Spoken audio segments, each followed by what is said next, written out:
నన్ను వచ్చి అడిగారు నువ్వేం చేస్తున్నావు అని. నేను సబ్బులు అమ్ముతా సార్ అని చెప్పాను. ఇప్పుడు ఒక పిల్లని ఇవ్వాలంటే మా ఇద్దరిలో ఎవరికి ఇస్తారు? ఆయనకి వాస్తవం మీరైనా వాళ్ళకి ఇస్తారండి. ఇప్పుడు మాట ఏనండి, ఓ ఊళ్ళో 10,000 మంది జనాభా ఉంది. కార్లు ఎన్ని ఉంటాయి ఆ ఊళ్ళో? 100, 200, 400 వేసుకో. షాంపులు ఎన్ని ఉంటాయి? సబ్బులు ఎన్ని ఉంటాయి? కారు చచ్చిపోయిందాక ఎన్నిసార్లు ఉంటావు షాంపులు? ఆ లోతు అర్థం చేసుకోవాలి తెలివికల్లోడు అయితే. కారు మొత్తం జీవితకాలంలో ఒకసారి కొంటారు. ఆడు ఒక్కడు కొంటే ఇంకో 10 రూపాయలు 20 రూపాయలు వస్తాయి. అలా చచ్చిపోయిందాక నేను అదే కారు తీసుకొని మురవాలి. నాది ఇప్పుడు లాక్డౌన్ వచ్చింది అనుకో, కారు షోరూము నాది. మనిషి పానంతో ఉండి వాడు పానం చేసి బోధింటుంది వాళ్ళు. దీని డోకా సబ్బులు చూడకూడదు, ఇలా భవిష్యత్తు చూడాలి. పోనీ మనం సబ్బులు పట్టుకొని ఇంట్లో పెట్టుకొని అమ్ముతున్నామా? లేదుగా. నోటి మాట. దీంట్లో ఉన్న బలాన్ని గమనించండి. అడక తింటోడు వచ్చి కూడా ఇలా బిజినెస్ చేయొచ్చా లేదా? అడక తింటోడు కారు కొనిపి చెప్పుకుంటాను. జాబ్ పెద్దదే, జాబ్ చాలా పెద్దది. కార్ షోరూమ్ ఎగ్జిక్యూటివ్ మేనేజర్, అదే 30,000 తిరగాలే. 1 తారీఖు ఈఎంఐలు అయిపోతాయి. మొత్తం 7 లక్షల రూపాయలు వస్తున్నాయంటే మీరు ఒకసారి థింక్ చేయండి. పైసలు ఇప్పుడు నేను ఉత్తగట్ట లటక్కున దింకి పుట్టుకున్న వస్తే డబ్బులు రాలా. ఒక్కొక్కరి దగ్గరికి వెళ్ళి గంట కూర్చొని తలకాయ మొత్తం తింటే వాళ్ళకి అర్థం చేసుకొని సగం అర్థమై సగం పోతే వాళ్ళు నిలబడతారు. ఎవరిని ఇష్టపెట్టలే, ఒక్కరు కూడా ఇష్టపెట్టలే. అర్థం చేసుకున్నాక ఇష్టపెట్టలే. ఎందుకు నీకు పైసలు అవసరం లేదా సార్? నీకు అవసరం లేదా? అవసరం ఉంది, మరి ఎందుకు వస్తలేవు? తెలియక. తెలిసిందాక ఆగాలి, తెలియ చెప్పాలి. నువ్వు వస్తలేవు, నువ్వు బేకార్గానే ఉన్నావు, నీకు మళ్ళీ కలిస్తే నా ఫోనే ఎత్తాను నేను, బ్లాక్లో పెడతారా అని.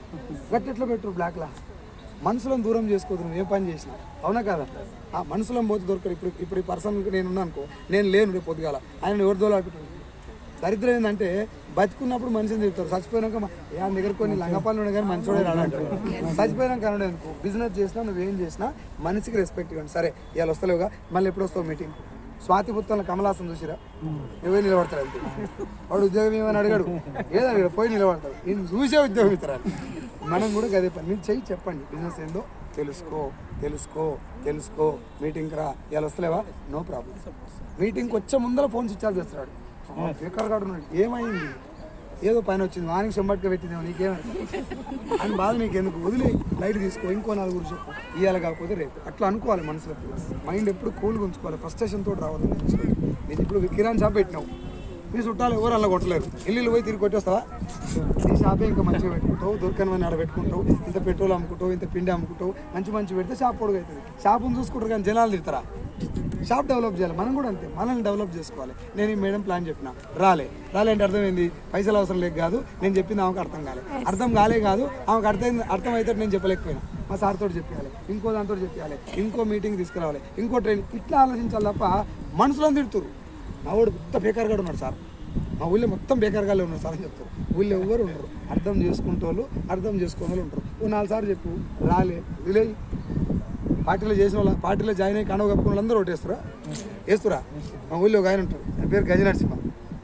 అన్ని శాలలు కప్పుకుంటాడు, అన్ని పార్టీల శాలలు కప్పుకుంటాడు. ఆఖరికి ఎవరిని పైసలు ఇచ్చినా తీసుకున్నాడు, కోటర్ తీసుకున్నాడు, పైసలు తీసుకున్నాడు, అన్నీ తీసుకున్నాడు. ఓటు ఎవరికి వేస్తాడంటే ఇండిపెండెంట్గా నిలబడి పైసలు ఎవరికి ఏడుచు ఆయనకి వేస్తాడు పోయి. అర్థమైందా? ఎవరు ఎక్కడ ఎప్పుడు తిరిగేది తెలియదు. కాబట్టి మనసులో ఎక్కువ ఫ్రస్ట్రేషన్ పెట్టుకోదు. జనాలు వస్తలేరు, ఈ బిజినెస్ అయితే లేదు అనేది నువ్వు దేవుని చెప్తున్నావు, నీకు గానే కాదు కానీ చేస్తా, ఏమన్నా కానీ చేస్తా, చెయ్యాలి అని పట్టుదలతో ఉండాలి. ఇప్పుడు నాకు నా దోస్తులో 10 మంది ఉంటారు, నీకు నీ దోస్తులో 10 మంది ఉండరు. చాలా మంది అన్నారు, సార్ భిక్షగాళ్ళు ఇల్లు వచ్చి 40,000 తీసుకోవడం అని చెప్పిన. బిచ్చగాడు ఎట్టు వస్తారు సార్ ఇళ్ళకు అని అన్నారు.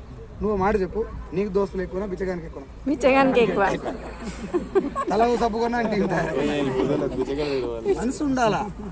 ఇజ్రాలు ఉన్నారు కదా, అప్పటి కూడా 10 రోజులు చేస్తాం, అలా సర్కిల్ ఉంటుందా ఉండదు? ఒక కావని పట్టుకోరు, ఎంతమంది పట్టుకొస్తా? మనసు అట్లా ఆలోచించాలి. మన దరిద్రం ఏంటంటే చుట్టూ ఈయనే తిరుగుతారు. ఈయన వస్తలేడు, మా అన్న వస్తలేడు, మా అక్క వస్తలేదు, మా చెల్లె అదే గుండ్రాంపల్లి, అదే చౌటుప్పల, ఈయనే తిరుగుతారు. గిర్రా కోయలగూడెం కాడికి వెళ్ళలేదు, ఆరుకి వెళ్ళలేదు. ఊరు వదిలిపెడితే బాగుపడుతున్నాం. అదైనా మనం ఉన్న సర్కిల్కి వెళ్ళి బయటికి రావాలి, అప్పుడు రియల్ సినిమా తెలుస్తుంది. కష్టాలు నువ్వు పోనీ ఇంకో 10 ఏళ్ళు కష్టపడతావు, బయట 1 లక్ష వస్తుందా? రాదుగా. ఇప్పుడు నేను వస్తుంటే మీరు అందరు క్లాప్స్ కొట్టారు నిలబడి, ఈ రెస్పెక్ట్ వస్తుందా? మనిషికి 1 లక్ష రూపాయలు ఇచ్చిన లేచి ఒకటి సపోర్ట్ కొట్టారు, ఈ బలిసి ఇచ్చిన అంటారు అంతే. అవునా కదా? రెస్పెక్ట్ ఉంది, డబ్బు ఉంది, ఆరోగ్యం ఉంది, మంచి పేరు ఉంది, ఇంకోని సాయం చేసేటటువంటి ఒక అవకాశం ఉంది. ఇవన్నీ ఉన్నాయి కాబట్టి కష్టాలు ఉంటాయి. కొద్ది రోజులు అయితే తట్టుకోవాలి. ఇద్దరు రాకపోతే కథం బిజినెస్ బంద్ చేస్తారు. వాడు రాకపోతాను కారణం ఎందుకు? తెలిసి రాలేదా, తెలియక రాలేదా అని ఆలోచించి ఒకసారి, నీకు అప్పుడు తెలుస్తుంది. ఆగిపోవాలనుకున్నప్పుడు క్వశ్చన్ వేసుకోవాలి, నేను మొదలు పెట్టింది ఎందుకు? ఎందుకు స్టార్ట్ చేసిన ఆగిపోతాను, ఏదో ఏదో కావాలని చేసిన, ఇప్పుడు ఎందుకు ఆపేస్తున్నాం? ఇప్పుడు ఒకవేళ ఆగిపేస్తే మళ్ళీ పోయి ఏం చేసుకోవాలి? అదే పని. ఇంకెందుకు ఏం మారిందానికి ఎందుకు ఆడ పోయి చేసుడు? ఇది చేస్తే మారే ఛాన్స్ ఉంది కదా. అందుకని మనసులో ఏమనుకోవాలంటే ఆగిపోవాలనుకున్నప్పుడు ఒకటే క్వశ్చన్, నేను మొదలుపెట్టింది ఎందుకు?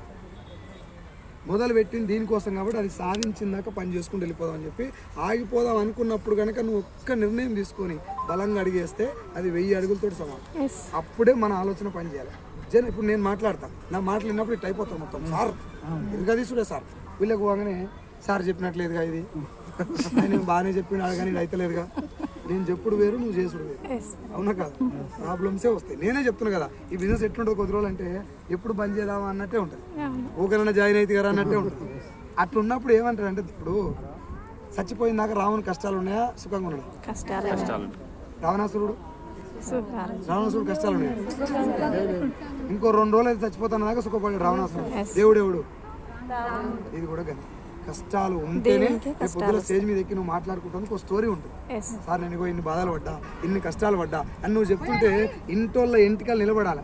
సార్ నేను పుట్టుకుని వచ్చినా, లట్టుకుని జాయిన్ అయినా, ₹1,00,000 వచ్చినాయి, చప్పట్టు కూడా కొట్ట, నీ పిల్లం కూడా ఎంకరేజ్ చేయాలి. కొంచెం స్ట్రాంగ్ స్టోరీ రెడీ చేసుకొని. నేను ఒక దగ్గర టిఫిన్ తీసుకొని పోయినా కలకుర్తి, సార్ రిటర్న్ వస్తున్నా, ఇవి కూడా వస్తలేదు, జాయిన్ అవుతలేడు, మనసు అంతా ఎక్కడ ఉంది. జాబ్ బంద్ చేసినప్పటికీ బంద్ చేసిన ఆడ కూర్చొని అన్నం తిందాం అనేసరికి టిఫిన్లో చేయి పెడితే మొత్తం బురద అయింది. బురద అయింది, మెత్తగా అయింది. కళ్ళకుర్తి పోయినా 60 మంది వస్తారు అనుకుంటే 6 కూడా రాదు, 2 కూడా లేరు, వచ్చిన రిటర్న్. అది ఎక్కడి నుంచి మొగులై పాడైందో ఏమో. నేను ముందర టైర్కు ఇట్లా ఫోన్ పెట్టి అన్నం తిందామని చెప్పి ముందులో పెట్టి ఆ టిఫిన్ పక్కన పెట్టి నా భార్యకి చెప్తున్నా వీడియో కాల్ చేసి, తెలంగాణ